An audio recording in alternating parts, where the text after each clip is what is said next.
여러분 안녕하세요. 네, 반갑습니다. 네, 큐티 17번째 시간인데요. 제가 시작하기 전에 공지를 먼저 하겠습니다. 공지는 일단 오늘부터 이번 주부터 6월까지는 제가 일주일에 2회차씩 큐티를 배부할 생각이에요. 그리고 또 한 가지 공지는 우리 중고등부가 6월부터 그 큐티를 좀 활성화하는 캠페인을 하려고 합니다. 그래서 때로는 우리 학생들을 게스트로 초대도 하려고 하고 있고요. 때로는 이 큐티 안에 퀴즈도 넣을 생각이고 뭐 다양한 시도를 좀 해보려고 해요. 근데 그렇게 하다 보면 이제 지금 선생님들이나 부모님들도 이거를 봐주시는 걸로 알고 있는데 어른들이 생각할 때에 적용이나 해석이 조금 불충분하다고 느껴지는 순간들이 있을 것 같아요. 제가 지금은 적용의 깊이나 이런 것들을 꽤 깊이 내려갈 수 있지만 아이들을 대상으로 하다 보면 설명이 충분히 해야 되기 때문에 그게 영상이 길어질 수도 있고 되게 적용이 피상적이 될 수도 있거든요. 근데 이 부분은 조금 양해를 해주시면 좋겠습니다. 네, 이해해 주실 걸로 생각을 하고 감사 먼저 드릴게요.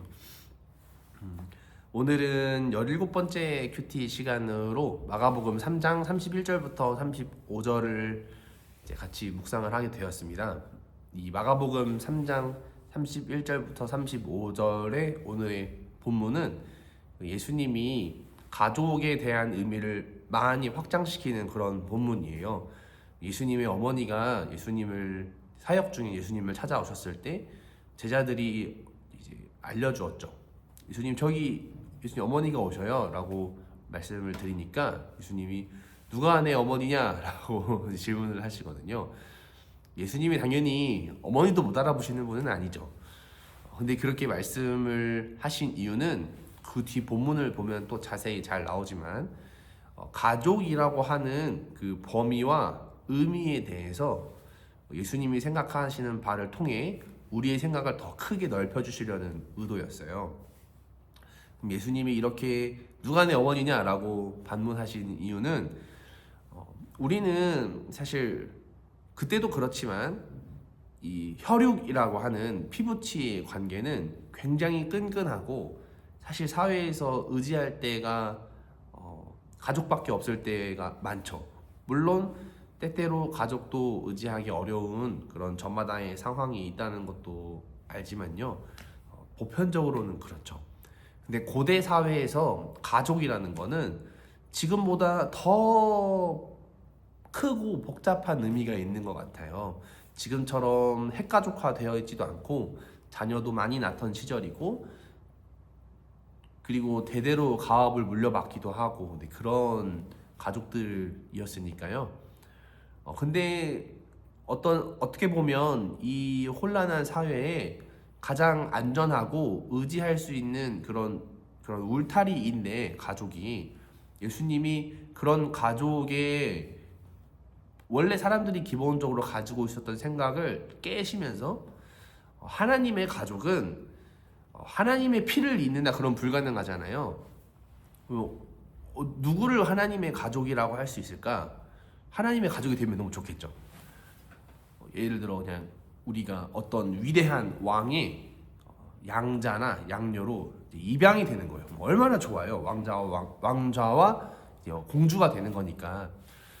그리고 하나님의 모든 것을 물려받겠죠. 하나님의 모든 권세를 뒤에 힘입을 수도 있고 또 하나님의 말씀이 또 내 말씀이 되기도 하고 그런 여러 가지 것들을 상상할 수 있잖아요. 하나님의 가족이 된다는 게 되게 어마어마한 거거든요. 내가 구원받는 것뿐만이 아니라 그 전능하신 하나님이 이 세상을 다스리시는 왕이신데 그 하나님의 가족이 된다는 거는 진짜 무한한 영광이죠. 근데 그 하나님의 가족에 들어오는 그런 딱 하나의 조건이 예수님이 말씀하신 것은 하나님의 뜻대로 행동하는 사람이라는 거예요. 근데 여기서 믿음에 대한 질문을 할 수도 있어요. 믿으면 하나님의 가족이 되는 게 아닌가요? 라고 할 수 있잖아요. 물론 맞습니다. 그런데 우리 학생들한테 좀 미안해요. 원어 얘기를 잠깐 하면 그 믿음이라고 하는, 믿는다라고 하는 단어는 원래 피스티오라고 하는 단어인데, 이 피스티오라고 하는 단어가 믿다라는 단어도 있지만 신실하다, 충성하다라는 단어도 있어요. 그러니까 신실하다, 충성하다, 믿다라는 이 모든 단어의 뉘앙스를 다 생각해 볼 때, 믿음이라고 하는 것은 단순히 마음의 동의, 머리의 동의, 마음의 움직임 이런 것만으로는 설명이 안 됩니다. 그러니까 믿음이라는 거는 당연하게도 행동이 따라와야 되는 거예요. 특히 고대 사회에서 내가 누군가를 믿는다, 누군가를 의지한다는 것은 그 사람과의 어떤 관계를 말하는 거고, 그 관계를 말할 때는 그 관계에 수반하는 행동이 다 뒤따라오는 거예요. 그러니까 예수님이 내 가족이 되는 것은 하나님의 뜻대로 행동하는 자야 라고 할 때 거기에 믿음이 포함되어 있지 않다는 게 아니에요. 믿음은 기본이고 믿음에 따라서 그 행동이 자꾸 뒤따라와야 되는 거예요. 근데 우리는 예수님의 이런 말씀을 보기도 하고, 또 제가 지금 큐티 나눔을 이렇게 하고 있잖아요. 근데 이런 얘기를 들으면 우리의 되게 타락한 인간의 죄성이에요. 나 자신을 되돌아보기보다는 다른 사람을 먼저 보거든요. 아, 저 사람 행동하는 거 보면은 예수님이 안 믿는 사람이야. 그렇죠. 저 행동하는 거 보면은 교회는 오래 다녔는데 직분은 저런데 좀 저서 진짜 예수님 믿는 사람인가 싶은 사람들이 있잖아요. 근데 제가 감히 말씀드리기는 그거를 판단하는 것은 저희가 가능은 하겠지만 하나님께 그냥 맡겨드리고 우리는 우리 일을 잘 해야 됩니다. 가장 먼저 우리 일을 잘해야 된다고 저는 생각하고요. 예수님이 말씀하신 하나님의 뜻이라는 것은 분명해요. 아주 분명합니다. 마태복음 5장부터 7장에 나오는 산상순이 가장 대표적인 것 같은데, 내가 하나님 없이는 살 수 없다고 인정하는 그 영혼의 부족함, 내가 가난해도 하나님만 있어도 괜찮다는 믿음의 고백, 예수님이 몸소 보여주신 것처럼 이 죄악된 세상 가운데에서 하나님을 믿는 사람이라면, 하나님의 나라를 존재를 믿고 그대로 살아가는 사람이라면 어떻게 이 세상에서 살아나가는지를 몸소 보여주는 일들,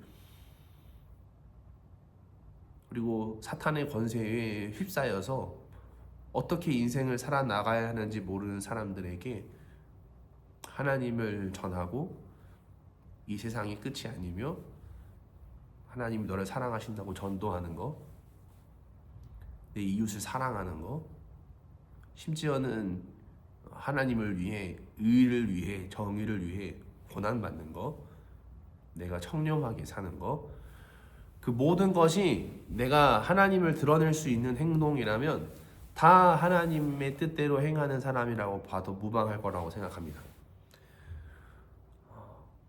그러니 우리가 이런 말씀을 들을 때에는 가장 먼저 나를 되돌아봐야 하는 게 당연하다고 생각을 하고요. 저만 하더라도 교회에서 여러 칭찬을 받고 있기는 하지만 저는 스스로를 너무 부족한 사람이라고 생각합니다.